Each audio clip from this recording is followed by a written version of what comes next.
Hey everyone, this is PrinceWatercress, and welcome back to Let's Play The Legend of Zelda: A Link to the Past. I have managed to get the heart piece for the treasure field on the second try. That didn't take long at all. I also found out that the maximum for the bombs is 50, and the maximum for the arrows is 70. You upgrade both by 5 each time, and when you reach the 40 bomb mark and upgrade it one more time, it goes to 50.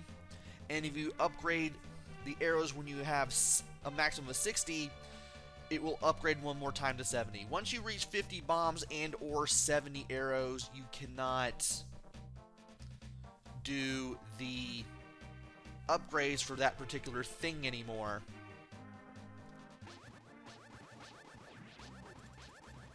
So that's a lot of bombs and arrows that you can carry in the game. And that's probably more than you're going to need. Like, probably ever, unless you're, like, really careless or something. I might as well just go ahead and go for it anyway. But now we are here where the second dungeon is going to be. Before we do that, though, there are things that we can do. For instance, there's this area where we met a strange old man. Now, we kind of saw him a little bit. Whoa! And I forgot all about those enemies as soon as I come over here after defeating Aghanim. You can talk to this guy. He doesn't say anything. His sign says, pay attention to the average middle-aged man standing by the sign, leave him alone. And if you pull the sign out, he just follows you around. Why'd you take my sign? It's just plain as day to just leave me alone, sheesh! And you can't go in any caves, and the only way to get him away from you is to leave the area, either go back to where the Swamp Palace is, or go back to the desert. And wow, these guys are really coming back at me, aren't they? Can I grab this? No. And another thing that should be mentioned, thank you invisibility frames, is the fact that if you try to go into the desert in the Dark World, you can't do it. The game does not let you. Instead, there are just a bunch of these posts, these stakes, that you can pound for basically no reason whatsoever. No reason as to why they're there. Doesn't seem that way. But if we use the magic mirror at a certain point, where inside the area behind the stakes, you can go over here. And as expected, you have to use the Book of Medora to read this. Hold up the Master Sword and you'll get the magic of Bombos. We now have the Bombos Medallion, and watch this vulture explode. Just burn to a crisp. This is the Bombos Medallion. Its magic makes the ground explode with power.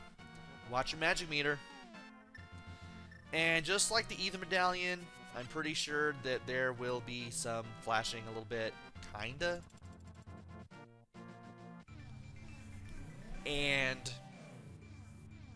you may want to use your eyes, or avert your eyes rather, when I use a medallions. And I want to go to the Light World one more time because rupees. I'm gonna just go ahead and do that. Just get 50 rupees out of here. I also got some more information. I kind of refreshed my knowledge on how the luck at the Pond of Happiness works. If you have big trouble, the next 10 items, the next 10 enemies will not drop items at all. Even if it's like a guaranteed drop, like the bombs from the One-Eyed Giants or from the or the river Zoras, the Zoras that attack you, and you somehow manage to defeat them. Good luck and great luck have no bearing on how often you get a random item drop, while with, if you get the best luck, you will be guaranteed an item drop with the next 10 enemies. So you'll always get a heart or rupees or something. Also, that area to the west is called the Swamp of Evil. So now we have this area to work with. What else is over here? Not much. I'll go ahead and explore that little area to the... Yeah, there's not much here, unfortunately. So we may as well take a look around anyway. You might find a place that you can drop a bomb and do some things. Yeah, we have not been here at all, and we can't go to the right from there. Another major difference between the two worlds. So now, we have this world to go into, which we will enter as soon as I fight off all these enemies. And we can't really seem to do anything here. To quote H.C. Bailey, whatever shall we do? Well, we use the magic mirror and we go back to the light world. Remember how early in the Let's Play I went over here and pulled the switch and caused this water to drain out? And then when I came back outside, I got the heart piece. Well, you haven't done it yet, you can do it now and get the heart piece. But there's more to this. If you go back to the Dark World, the water will be drained here as well, showing that these two little areas are further connected. And we now have water here. Now, just like in the Light World, if you drain the water, leave the area leading to the second dungeon and come back, the water will be back to its normal level. The water here will not be drained, and you will have to do that all over again. It should be mentioned that you should have Zora's Flippers before you go over here. If you don't have them, go get them. It is the area where you can get the Zora's Flippers from the huge river Zora for 500 rupees is northeast of the Magic Hut in the Light World. Just go through the maze of shallow water and you should be able to find them. Link, it is I, Zahasrahla. Objects exist simultaneously in both worlds with similar shapes. If a form of the thing changes, it will affect the shape of its twin in the other world. You could have told this to us 30 seconds ago. This telepathic tile could have just as well told as cows go moo. Gee, this switch should be the one to pull it. We're not near a switch and you're not telling us which one exactly it is. Is that levels of unhelpfulness. Also, these little things that look like spinning tops that come out of the water, you can't hit them, you can't destroy them, and they just bounce around at 45-degree angles.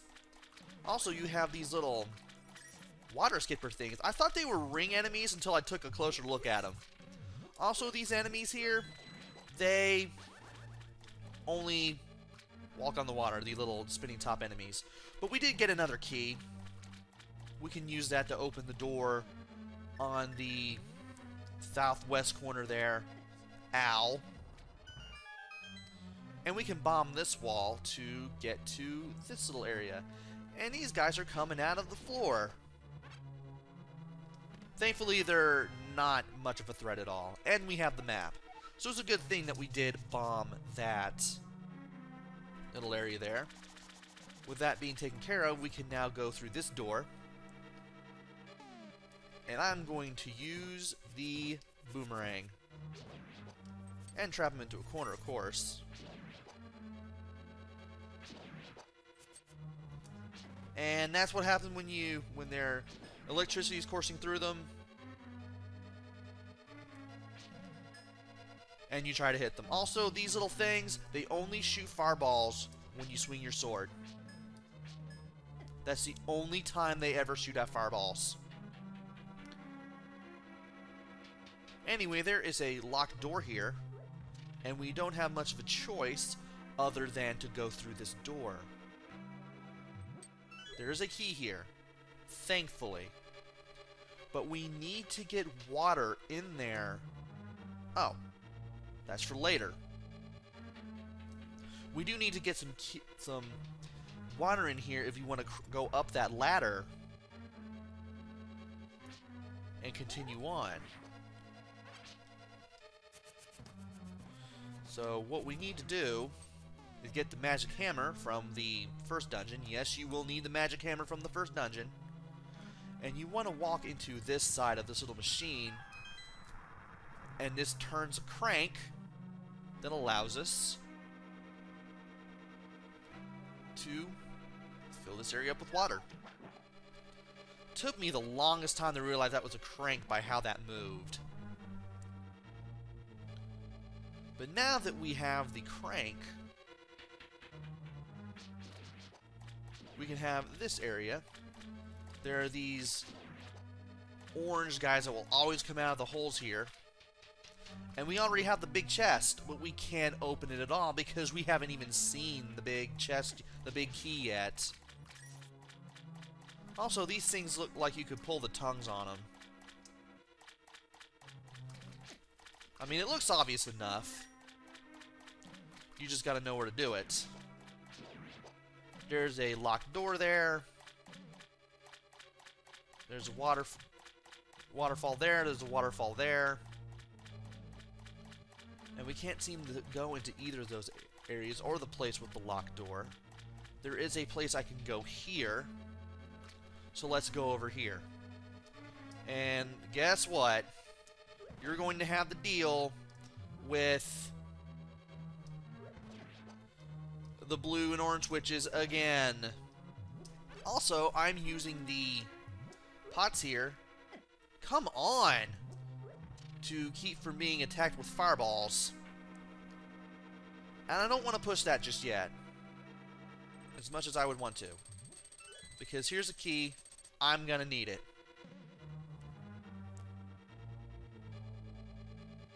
And we can't really seem to push these at all. Huh. How about that? Also, I need to get some hearts, like, really, really badly. Because I was taking a lot of damage through here.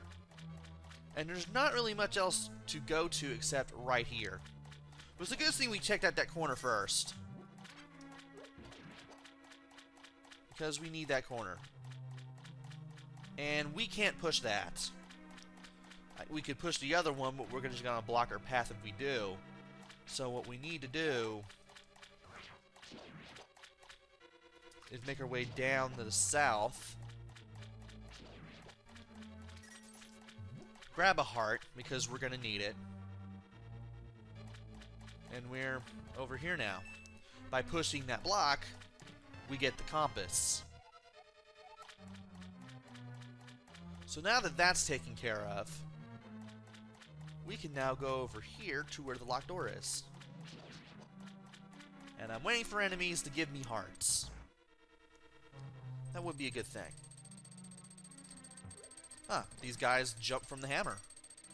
Who would have thought? However, I do want to take care of these guys. And thanks to the increased reach of the mattress sword, we can hit this from behind the wall.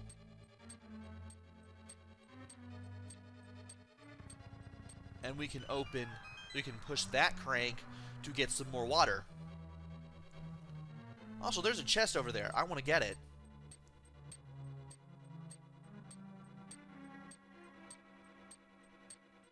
Oh, and you can't push that statue. Just thought about that. But now that we have the water here, we can go this way. Please give me a heart. I'll take it. Good. Let us go over here. Try not to get hit by the fireball again. Apparently, that will not hit the skeleton on the rebound. Come on. And apparently that is a water skipper of sorts. And I couldn't stab that, really? And we can actually push these enemies this time. We can push those blocks this time. And now it wants to follow me. Also, these things only bounce in 45-degree angles only a few times. And it's a good thing I was airborne, because that means that thing couldn't hit me.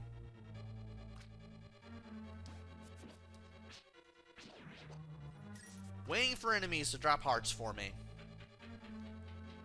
Doesn't really seem to want to do that now, does it? But we're now on the first floor.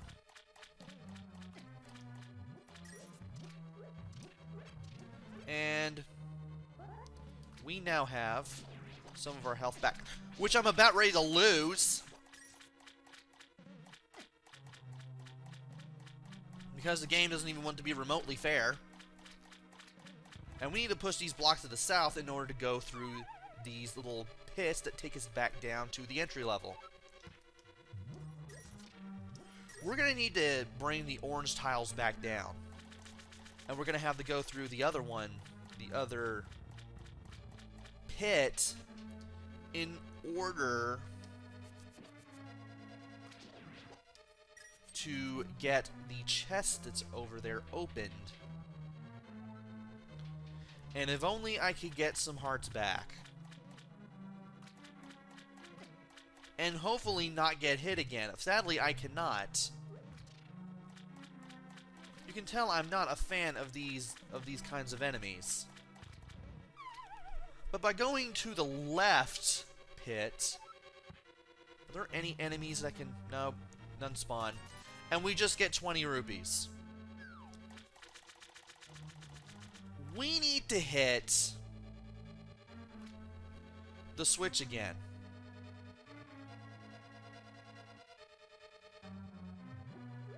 Only thing is, where are we going to find a switch?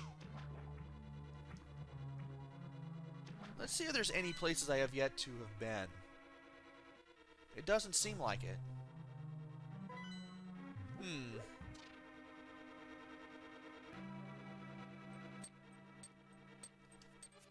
Unless we do this.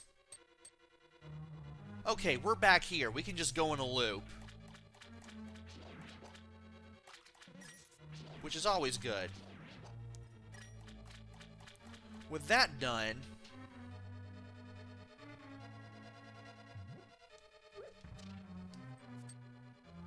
we can now fight these enemies off again.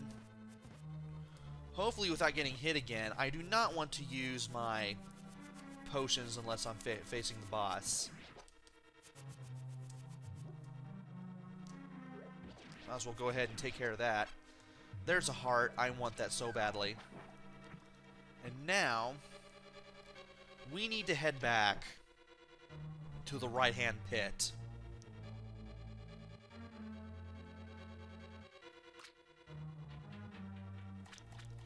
Hopefully, I won't get hit again as I'm doing things. And I don't know why I keep expecting that thing to drop a heart. It's not going to drop a heart.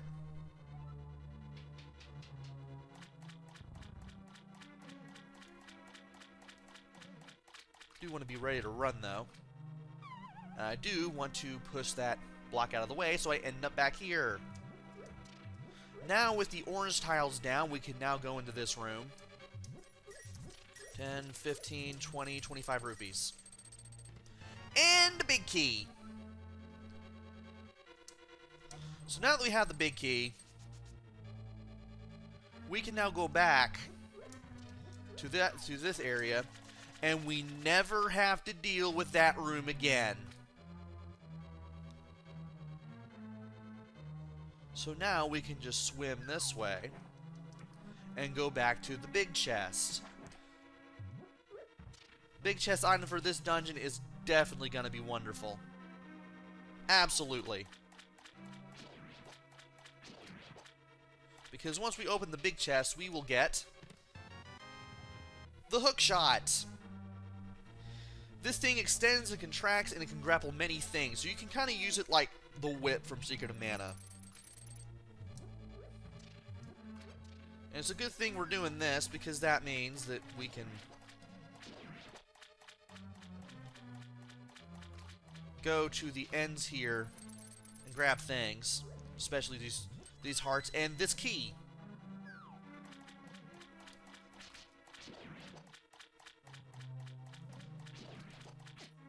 And we do need to use the hook shot on the other side here, so we can not only open this door, but also try in vain to find hearts. So now we got this thing going on. Got some more arrows. And we got a switch that has to have a statue placed on it in order to stay open. Now, there are some places that I want to go to first. One of them is this. And thankfully, the hookshot will defeat these enemies. Something the boomerang cannot. But if we go down here, I don't want to deal with that crank just yet. I don't want to mess with that.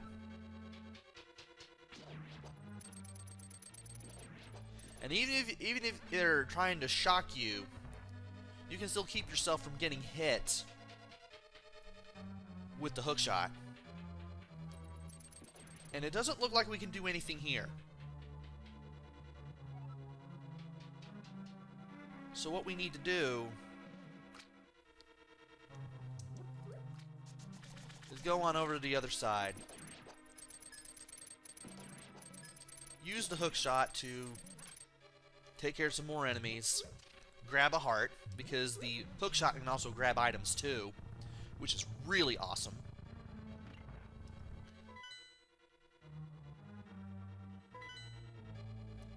And I might also go ahead and see what's over here. Oh, this thing stuns the skeletons. That's very good. Now, if I could just keep myself from getting hit with fireballs, that would be great. And you can't seem to pull on that. Well, I tried. But there is another doorway that we can open from here. Which means that we had to go over to that other staircase in order to turn the crank there.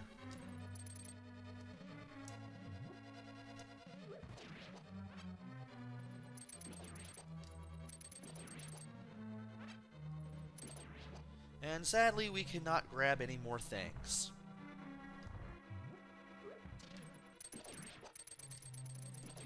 Trying to see if I can grab another heart or so. I may have to use one of my potions. As bad as that would be. Okay. That's as far as he goes. Let's go down here. Or actually, let's not go down there. Great. That means I have to do the switch thing all over again. Which means I have to face this thing all over again.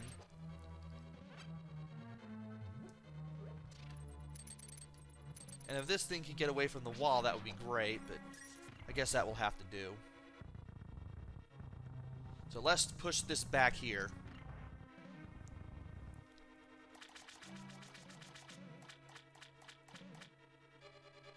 And go down this way.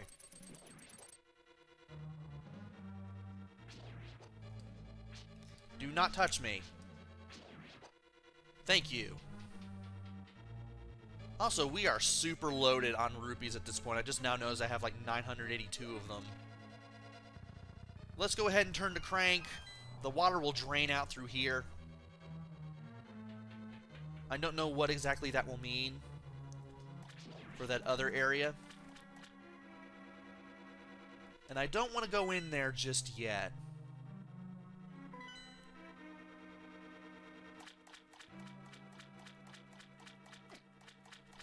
I do not like these things at all. They are perhaps the most annoying enemy in the dungeon. Ah. By doing this, we are able to get rupees and rupees that we're not gonna need. And that'll just take us back to the place we've already been. So let's not go there. Instead, there is this area. Now, there is a doorway there, which you can see. But there doesn't seem to be a doorway here. That's because one of the waterfalls hides the door. We're going to go into this one first. And, you know, I could use the contents of the pot. Not a single heart! But anyway, hide over here. One of these should be this one. That's the secret doorway. You can kind of tell just by seeing this area off to the right a little bit that this is here. But unless you put 2 and 2 together using the map, using what you see on the other side of that little that screen there, you don't really seem to realize, oh, hey, I can just go through the waterfall, unless you just think hard enough to actually walk into the waterfall. And when you go into this area, there's a current. And you also want to avoid the enemies here as well. You definitely want to use the A button to do some swimming in this area as well. And you can't even hit the enemies. What's up with that?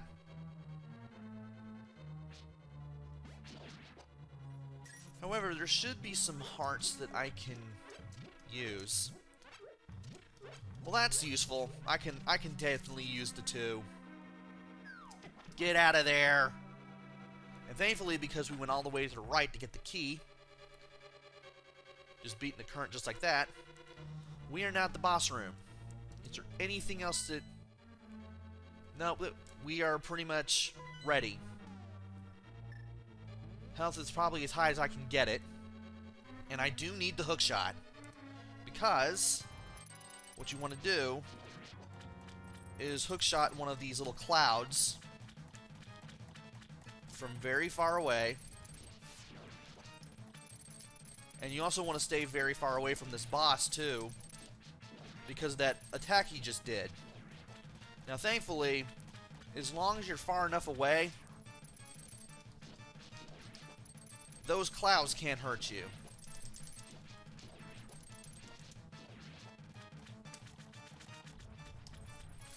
And it's kind of amazing that even when he's doing the attack, you can still grab the heart, grab the little things here, grab the clouds, and you can just swipe at them. And now that he has no more clouds, it's time to use the whirling blade and kick some butt. He bounces off the walls at 45-degree angles. I'm doing the whirling blade for more damage, obviously. And after about 4 whirling blades, he goes down pretty hard.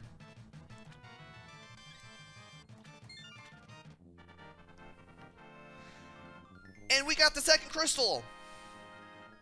That's cool. So we now have the hook shot, we have the second crystal.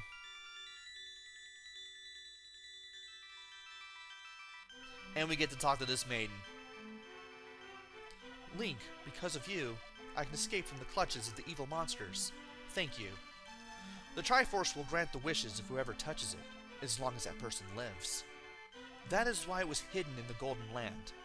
Only a select few know of its location, but at some point that knowledge was lost. The person who rediscovered the Golden Land was Ganondorf the Evil Thief. Luckily, he couldn't figure out how to return to the Light World. Well, remember that you have magical powers, which only the hero can make the most of. There are some other magical warping points like the one you saw on Death Mountain. By using them, you can go between the two worlds and find the evils hidden in the Dark World. You are the only one who can destroy Ganondorf, the thief, no. Ganon, the evil king of darkness. So, Ganondorf got trapped here and became Ganon. And he has twisted the Golden Land to his own desires because he cannot leave. Because of this, he has used the services of Aghanim the Wizard in order to get the 7 maidens, use their powers to open a gate to the light world, and then try to take over both the light and the dark worlds. And now that I have the second crystal and I'm loaded up on things, basically, I want to go to the Pond of Happiness. But I might as well just go ahead and show off one more thing, because I just now realized that this is the thing. We're gonna go to the light world here in the what is supposed to be Kakariko Village in the dark world. But now we can go ahead and show off a little thing.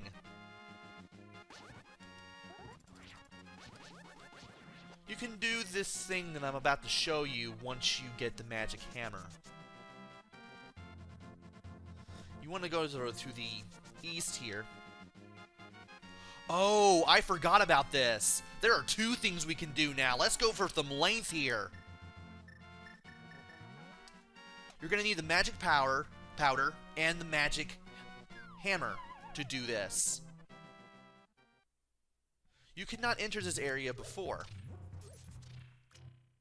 But if you go north, there is the thing. And it doesn't seem like you can do much with it. However, if you use the magic powder here... Hey! Bless you for waking me from my deep, dark sleep. I mean, thanks a lot, sir. But now I will get my revenge on you. Get ready for it. That okay with you, sir? Oh no, we've been cursed! I laugh at your misfortune. Now your magic power will drop by 1/2. Congratulations, now do your best, even though I'm sure it won't be enough. Have a nice day. See you! However, this is one curse we want to keep, because the amount of magic that we use when using a magical item is cut in half. Though it still has it still works the exact same way, it still has the exact same effectiveness, you just use half the magic power. This is especially useful if you are a big fan of the Ice Rod, the Bombos Medallion, the Ether Medallion, or a weapon that we are going to get later. A weapon/magical item. And by going to the west, we lock ourselves out of here unless we go down the hole again. I forgot all about that. I forgot we can do that now that we have the hammer. Now that we can pound that stake. And also, there's also some things that we can do now that we have the hammer and places that we can go. But I'm going to show off just one more thing here. This is the blacksmith. We've met him before, I believe. You have to go to this guy later in the game to temper your sword. And you have to bring his partner there so they can do it. If you use the magic hammer on what he's working on,